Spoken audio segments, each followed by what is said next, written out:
What is up, people? Welcome back to another video and welcome to a meal prep video. So if you didn't catch the last video, I just went to Costco, got a whole ton of meat and things to cook up, and I'm gonna show you how I meal prep and get ready for the week with the stuff that I got at Costco.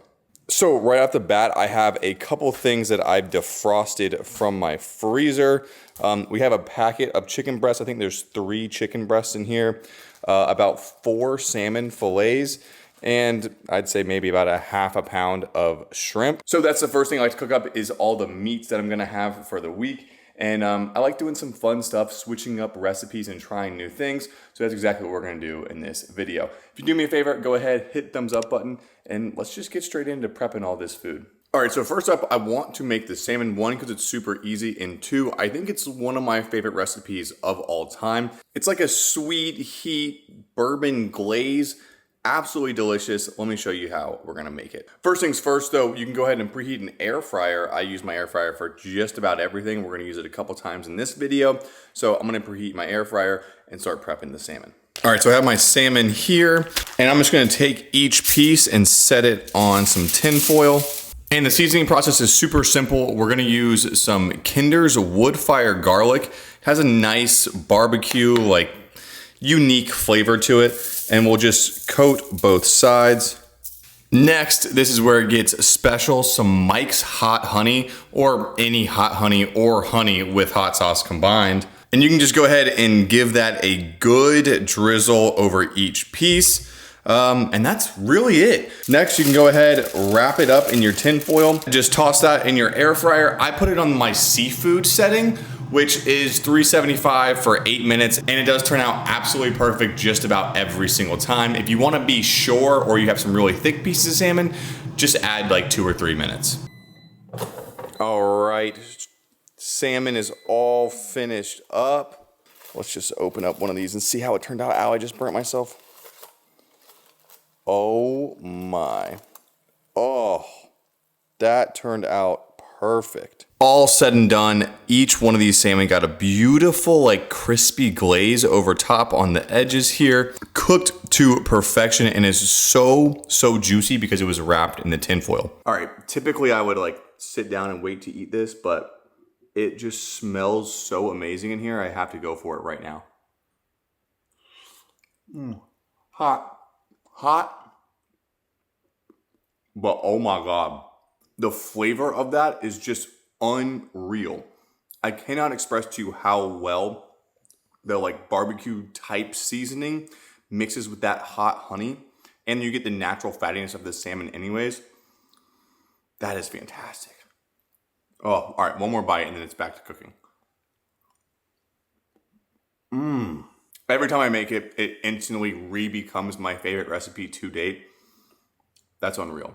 Up next, I want to make the shrimp, and it's a chili lime shrimp that you can put over pasta, over vegetables, eat it by itself. It's really good, and it's super simple to make too. So we have the shrimp right out of the package. As you can tell, really good, thick, juicy, girthy shrimp. And the heads were already off. I just took off the legs and the skin or whatever. And for the seasoning, well, I don't know if you can call this seasoning, but it's lemon juice. We're gonna add about, I would say about 2 tablespoons of lemon juice. I normally just eyeball it. About 1 to 2 teaspoons of olive oil. Go ahead and give that a good toss. Then we can use an all-time favorite of mine, the chili lime seasoning from Trader Joe's. This stuff has an incredible flavor and it adds perfectly in with the shrimp. So we'll put some of that in there and once again, toss it around. All right, and here's how they're looking all seasoned up. Now, simply we're just gonna put it in a medium hot pan and let it cook for about 2 to 3 minutes on each side. And then once they're nice and white and pink, I like to use about a tablespoon to 2 tablespoons of, I can't believe it's not butter light. Put the heat down on simmer and let that butter sauce just kind of marinate with all the seasonings and the shrimp for about another 2 or 3 minutes. And in just a couple minutes, you have probably some of the best looking shrimp I've seen in a very long time. And let's go ahead and try one out. Okay, it's steaming, obviously, very much, but look at how perfect that shrimp turned out.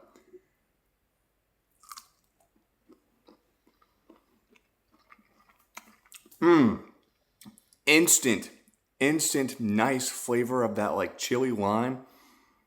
Wow, absolutely delicious. So for this video, I'm not gonna make my normal dishes that I would with this, but all-time favorite to do with this shrimp, put it over a bed of pasta and mixed veg, the shrimp, and then a little bit of avocado cilantro dressing, actually. This stuff right here, 2 tablespoons of this over top. The meal is insanely delicious. All right, we got 2 meats down, 1 more to go. What? No, share. All right, and for our 3 chicken breasts, let's make an OG, kind of a classic at this point, some air fryer chicken nugs. Welcome to my cooking show. Beef stroganoff. You ever seen this before? Beef's not the only thing you're gonna be stroking off. Perry cooks once every 2 months, so she has to do it on the night that I have to film a video. All right, so we're gonna go ahead and take our 3 chicken breasts and cut it up into 1-inch cubes. I like using scissors. You can use a knife if you want. But when you're all said and done, it should look like this. Up next, you can go ahead and season with whatever you like. Making another return is the wood fire garlic from Kinder's, and I'm also gonna use the blend from Kinder's as well. I like to give it a good season all the way through, give it a good mix, and then season again. It does help you if you use a little bit of either spray or just oil. Helps the chicken get crispy and also for the seasoning to stick to the chicken. All right, and all seasoned up, here's how our chicken's looking. Now we can go ahead and toss this in the air fryer. I put this on the chicken setting, which is 390 for 20 minutes. It comes out perfect just about every single time. And I do take it out and shake it about 3 times while it's cooking. And while the chicken's heating up, if you were wondering what brand this awesome, like kind of relaxed fit shirt is, all by TLF Apparel, and they just had a brand new drop too that you can check out. And you can use my discount code and save 15% off your order. So check it out in the link down below. But we got a couple more minutes left on the chicken, and then let's see how it turns out. All right, 20 minutes, and look at that. Every single time it comes out absolutely perfect. You get the nice crispiness around the edges. Everything else is cooked perfectly. The seasoning on there is perfect. The hotness is really hot in my hands. All right, it's not difficult to mistake this for a Chick-fil-A nugget because it looks, and the crispiness on it is so close to it, but for way less calories and made at home and in an air fryer and way less time. Oh my gosh, it's so good. The crispiness is there. The nice juicy inside is there. It's seasoned absolutely perfectly. Didn't have to use any oils except for just that little bit of spray. And they really do turn out perfect every single time I make them. I think that's why it's just become a staple for me, especially with meal prepping.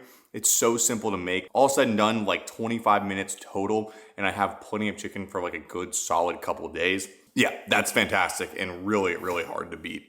So that'll be my meats for the week. And I was gonna end the video here, but I feel like it's not long enough. I don't think I've given you just quite enough recipes. So let's fast forward about 24 hours and I'm gonna cook up a couple sides for the rest of the week as well. All right, a new day and a couple more recipes for tonight.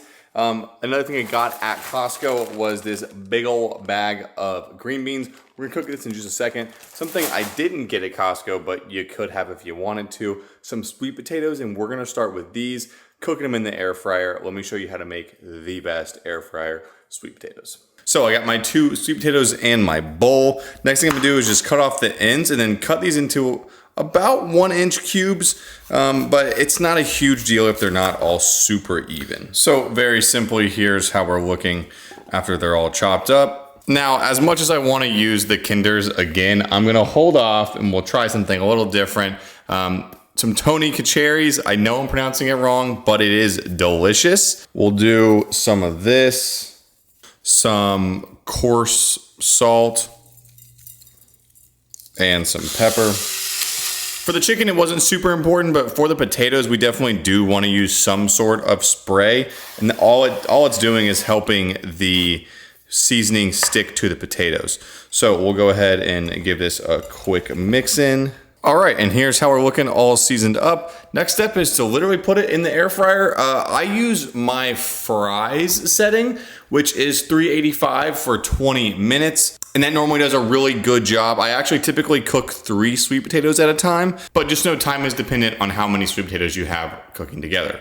And just like the chicken, it is good to give it a nice stir and flip every 5 to 10 minutes or so. So while the sweet potatoes heat up, you may be asking yourself, Joey, you're showing us stuff to make for lunch and dinner. What do you do for breakfast? You could call it meal prep, I guess, but I've been having these right here, the grass-fed Protein Plus bars from Transparent Labs. Super, super clean macros and ingredients. Very well balanced as well. Just have like one of these a day, typically around like 10 a.m. for my breakfast. It definitely satisfies your sweet craving, and if you're someone like me who craves peanut butter, it satisfies that as well. So you can check these out in the link down below. But if you are looking for a meal prep breakfast, sometimes bars are just the simplest and easiest way to do it.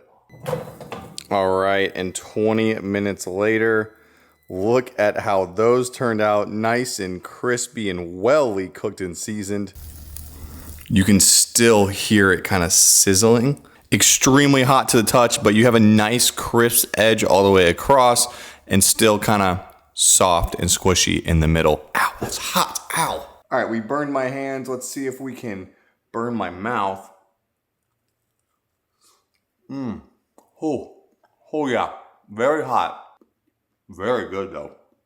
Sweet potatoes gotta be one of my favorite carb sources. I love, I guess, the sweetness of it. But when you cook it like this in these like little home fries styles, the edges are like, have a little bit of crisp to them, but the insides are nice and soft and mushy. It's a fantastic contrast, and because they're kind of in cubes like this, also once again, super easy to make meal preps with. Yeah, all around for an easy carb source to make for meal prep, air fryer sweet potatoes gotta be one of the top choices.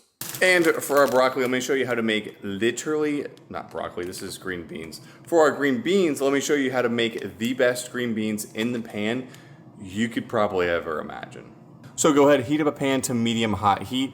Place all of your green beans in there. No need to season them beforehand. We're gonna season them in the pan.